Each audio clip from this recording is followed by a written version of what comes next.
is a 6'8" senior from Providence, Lithuania, number 5, Gytis Nemeiksa.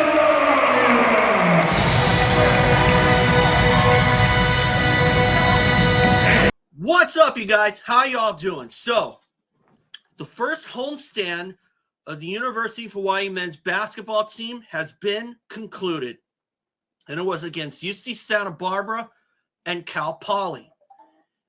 And what happened was the University of Hawaii split their first homestand of the Big West season, and they have improved to 1-2 in Big West play, when in reality they probably should be 2-1. We're going to get to that in a little bit. But first of all, guys, just remember, subscribe. If you think that I'm worth listening to, that's good enough for me.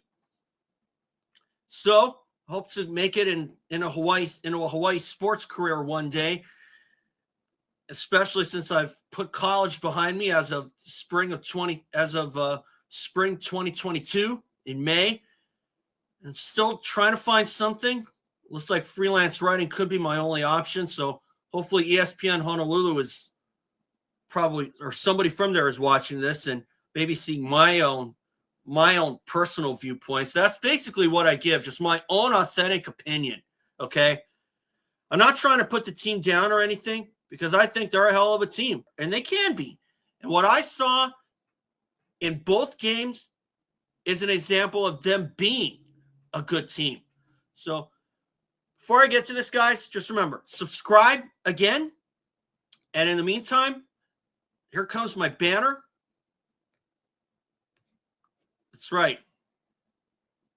There's your final scores. 64-61 against Santa Barbara. 6 losses in a row, mind you. Okay? And we ended up defeating Cal Poly 68-55. But this could have been a home sweep. I'm going to tell you why in a little bit. But first, let's get into this.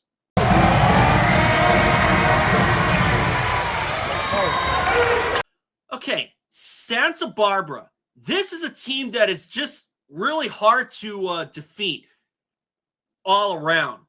And it's really frustrating to me that Santa Barbara is supposedly having these Jekyll and Hyde games, and yet, unfortunately, the University of Hawaii can't seem to beat them. I mean, last season, I think Santa Barbara lost to Cal State Fullerton, and I think they were turned back by UC Riverside. And yet somehow, when UH goes up against them, something goes wrong, and we end up losing, and we end up on the losing end of things. Last season, UH lost that game by 18 because of a 10-minute scoring drought in the first half. And on the road matchup, despite us turning a corner, we still walked away the losers at their place after blowing a 9-point lead at halftime. And despite a career high from Tom Beatty at that time, it still wound up a loss for University of Hawaii. And is it something that we're doing wrong? I don't know. I mean, it's hard to say. I mean, Santa Barbara, they can put, I mean, basketball is a game about runs. And University of Hawaii just couldn't shift gears enough in that road matchup last season, and that's why we ended up losing. But obviously, UH really came in a lot more prepared against Santa Barbara, in my opinion, than they did against Long Beach State. When we went up against Long Beach State, there may have been some hangover from the Grand Canyon loss, where we came back from down 18 to get within a point, and we still couldn't win. And it kind of carried over into the Long Beach State game. And you'd think that after turning back Oakland for third place in the Diamond Head Classic, that we came in with some momentum. And did we? Of course we did. And although the end result may or may not necessarily prove it, losing 64-61, the University of Hawaii came in way more prepared than they did against Long Beach State. But the problem was, against Santa Barbara, University of Hawaii went through an 8-minute scoring drought in the second half. And despite that, University of Hawaii came in way more prepared. But I'll tell you what really contributed to that and also losing that game is because the University of Hawaii was not willing to go after 50-50 balls, especially under their own basket after missed shots. And I could count about 4, 5, or 6 times that Santa Barbara did just that, not just under their own basket, but ours as well. And this is what really, really, really irritates me. No one in white was willing to get the offensive rebounds. Now, if the team were boxed out by Santa Barbara players, okay, I'd be willing to let that go. But it seemed like any shot that they put up, that UH put up, was not rebounded by teammates.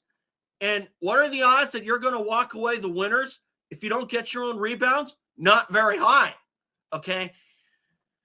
But really, I'm not trying to put this team down. Hell no. But this is just the way I see it. Because when I brought this up with Fan Phones with Gary Digman for ESPN Honolulu, by the way, shout out to him, he was in agreement when I shared my opinion to that. Why UH lost to Santa Barbara was because they weren't getting their own rebounds. And what also didn't help is the fact that UH went 0 for 5 from three-point range in the second half. Whereas Santa Barbara, they made 3 triples. We made 3 overall for the game, but they were all in the first half. And this last second shot from Gytis Nemeiksa that you're seeing right here was arguably one of the most disappointing moments of this game, for sure, because UH closed the game on a 14-4 run, and to lose it off of a last-second shot by that is not only disappointing, but it also confirmed in my mind that that scoring drought hurt UH a lot more than it should have, because a lot of the times they weren't getting their own rebounds or going for those 50-50 balls. And I like to think that Coach Gannett went over that with them diligently for the Cal Poly game. And like I said earlier, am I trying to put this team down? Hell no. Of course not. That's just the way I see it, okay? And this is the kind of thing that kind of irritates me, especially against a team like Santa Barbara. It's because especially that could have been a win. The Santa Barbara game could very well have been a win if we just got more 50-50 balls. Okay? I'm saying this because if you don't get your own rebounds, then odds are you're not going to walk away the winners. Okay? It's just reality. But other than that, against Santa Barbara, their numbers were really good. They had 9 turnovers overall. They only committed 16 fouls total. In terms of steals, it was 6-4 Santa Barbara, but that's pretty much okay. But aside from going 0 for 5 from three-point range and having that 8-minute scoring drought, UH played really well. They came in way more prepared. And the fact that it's still wound up as a loss is not only frustrating, but I think it's also easily determined that was because they didn't go for their own rebounds, especially while Santa Barbara was doing just that. And where I see the proof in there, offensive rebounds, Santa Barbara won that battle 11-10. Now, upon general viewing, that'd be like, whatever. But still, when you look at the game like I did, if you saw that game like I did, you know for sure it was because of those 50-50 balls that Santa Barbara got more of than UH. That's what happened. But against Cal Poly, UH turned the corner there. Yes. They got out front, did not let Cal Poly lead for even 2 seconds, but they looked like they turned the corner, and they started getting more of those 50-50 balls, because I could only remember about 1 or 2 times where Cal Poly got multiple offensive rebounds, and that's what UH did not do against Santa Barbara. Because, or at least go for those 50-50 balls consistently, okay? But Cal Poly, they righted the ship, and that's why they came away the winners, 68-55. Now, at one point in the second half, UH led by 20, okay, on a couple of occasions. Cal Poly cut it down to 11, but that was the closest that they got. But UH ultimately locked up the Cal Poly game with an early 15-2 run to begin the second half. Now, had UH been a lot more aggressive in going for those 50-50 balls, I may very well be talking about a home sweep, a much-needed home sweep, okay? But, obviously, it is what it is. So, I would give this homestand probably a B+, mainly because of that scoring drought against Santa Barbara. But, obviously, the reality is, no team is immune to scoring droughts. Every team's going to go through them every now and then. But had UH went for more of those 50-50 balls, that scoring drought may have probably been maybe 4 or 5 minutes instead. That's just my opinion, okay? That's just the way I see it, okay? And like I said earlier, am I trying to put this team down? Hell to the freaking no, okay? I'm just saying what could have been done better and what may have very well contributed to why they lost the game. So, UH will go on the road for 2 games at Riverside and Cal State Fullerton. Cal State Fullerton, they've yet to win a conference game as well, just like Cal Poly. They're 0-4. Whereas Riverside, they're like 3-0 right now. So, hopefully... So I'm hoping that the Cal Poly game that UH really found themselves. And from my view, they did. Because leading by 20, that's a sure sign that they have found themselves. And fortunately, it doesn't look like it's going to take them as long as they did last season. Because it took them around the second half of conference season to really find themselves. But the problem is, another problem that UH seems to have is that they got no answer for a guy who scores 20 or 30 in a game, like Santa Barbara, when Stefan Swenson scored 21, and it seemed like UH didn't have any answer for him. And while they didn't have an answer for Malcolm Christie of Oakland, UH was still able to win that game in overtime because they were able to find a way to win it. They were able to win it using another way. And the way that they did that was good defense. Okay? So, Cal Poly, obviously, they were a lot more improved. I'll give them that. But it looked like, because they took Irvine to overtime, scoring in the triple digits.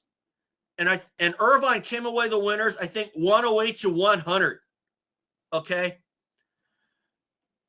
And Cal Poly, they look like they left their three-point shot on the airplane because UH played like they normally do against them. And while it still hasn't added up to a win for Cal Poly yet in 41-42 straight games, especially going 0-20 in conference play a year ago or a season ago, I hope that they can pull off a win somehow and end that long drought, because you talk about us losing 6 in a row to Santa Barbara. Every team has got their own bad luck against this team, against another team, and it seems like UH seems to have that kind of bad luck against Santa Barbara. Can that be solved? Certainly. And it was that long scoring drought, and they had to go for more 50-50 balls. And if UH goes for more 50-50 balls against Riverside and Cal State Fullerton, they got no reason to walk away with no more than a split. Okay? So hopefully that they'll go for more 50-50 balls on their road trip. I mean, are you going to win every battle for those 50-50 balls? No, but you have to, because of course, realistic, but you have to have a conscience and go for them and win the race to those 50-50 balls. Okay. And that's what UH didn't do against Santa Barbara. And had they gone for more rebounds, they may very well have cut that scoring drought in half against Santa Barbara. Because against Cal Poly, I did not see one significantly long scoring drought there. So good on UH. I hope that they can take that momentum into their road trip at Riverside and Cal State Fullerton, Thursday and Saturday. Okay? So go Bows. I hope you can come away with 2 wins, but you got no excuse to come away with no worse than a sweep. Or I should say no worse than a split. Because Riverside's proven to be tough to beat. And last season, we split with Cal State Fullerton, but we beat them at their place thanks to an early run in the first half. And that ended a 5-game skid against them. Okay? So I like to think, and we did sweep UC Riverside for the first time ever. So I like to think that UH will have a good win streak for sure. Can they make it 3? 3 wins against them? Riverside, I mean. Can they make it 3 in a row? I don't know, but it looks like a lot of it is going to depend on the start because Riverside, they got Barrington Hargress on their roster. Supposedly, they're down a guy on Kyle Owens who's battling leukemia, so want to send my best wishes to him. But Riverside picked up former Cal Poly player Joel Arma Trading, and supposedly he's been doing a lot of good for them than he did against Cal Poly. So hopefully that we'll come away with the win over them and also Cal State Fullerton. I'm not going to put it in stone that we're going to win going away against either of these teams, even though it could happen.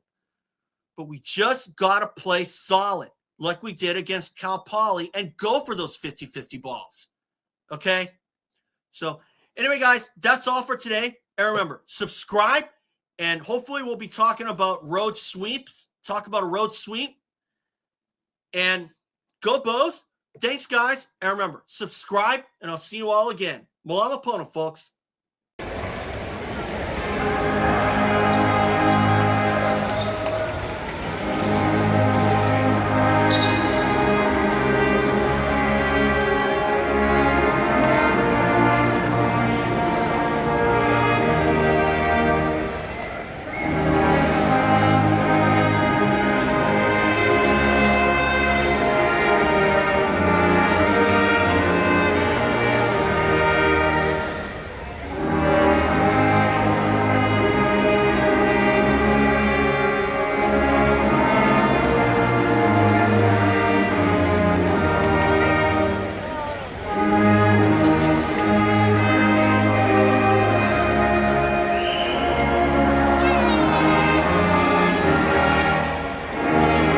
Congratulations, University of Hawaii Rainbow Warrior Basketball Team.